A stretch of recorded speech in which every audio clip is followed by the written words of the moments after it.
I remember when I was studying in college, and there was this exercise where we recorded a flute player through a nice microphone. When we recorded it through a ADAT, an Elisa's ADAT machine, and then we recorded it to tape. And that was my first time really listening to digital versus analog. And in my experience, what I heard right there and then was that when you were listening to the playback of that recording of that flute player through the tape machine, it sounded like a real person. There was more feel, more body. But when we played that back through the Elisa's ADAT, it sounded thin. It sounded like a flute, but it sounded more like it was coming from a MIDI instrument than an actual live player. So lo and behold, we have a flute here for the intro of the song. Let me go ahead and play the melody.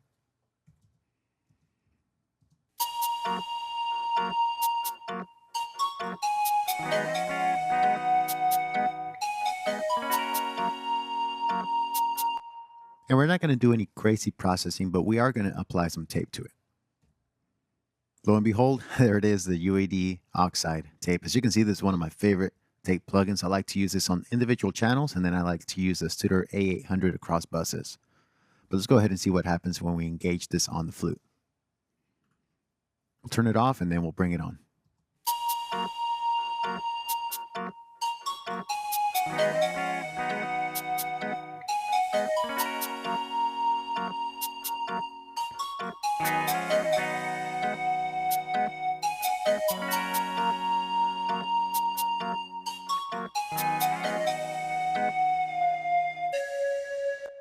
So what I can hear right away is that the actual breath of the flute gets softened. It softens the transients, and it makes the sustained notes have a little bit more body. So listen to that again. I'm going to turn it on and off.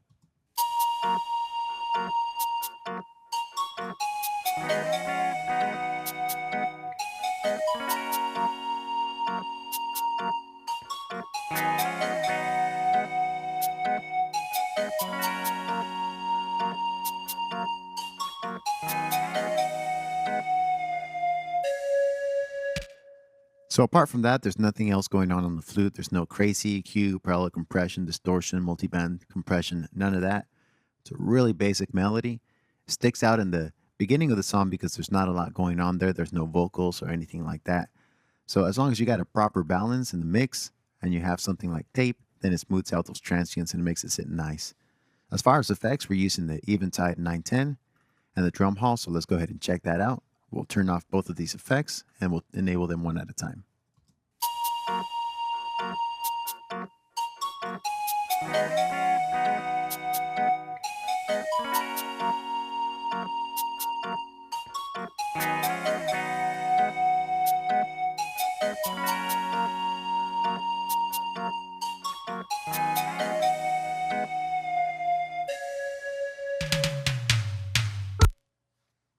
Okay, there's another melody that happens here on the intro, and that's the pad. And it's just basically holding down a couple of notes.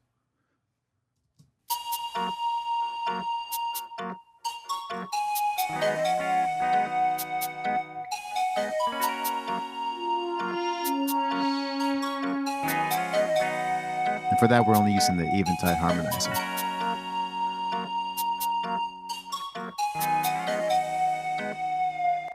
Okay, now I do want to mention one more thing, which is there's another guitar part that comes in later on, and that's this section right here. As you can see, here's the guitar melody.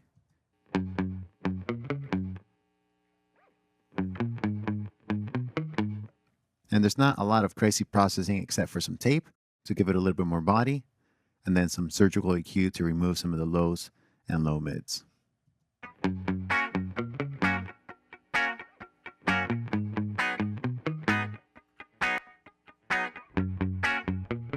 That sounds too boomy.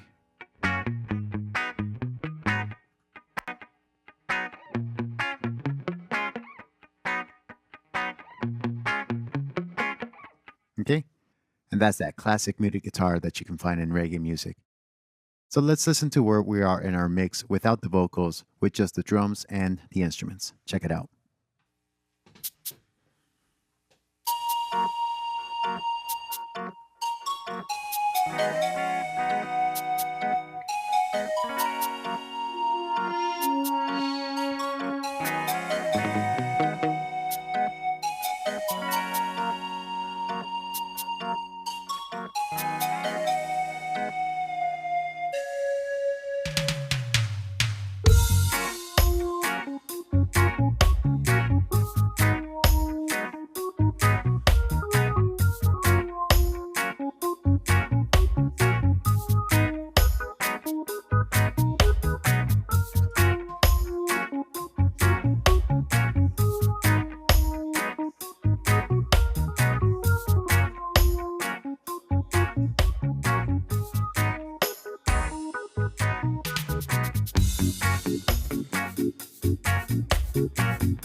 Okay, great. So now that we got our music sounding nice, let's go ahead and finally bring in our vocals.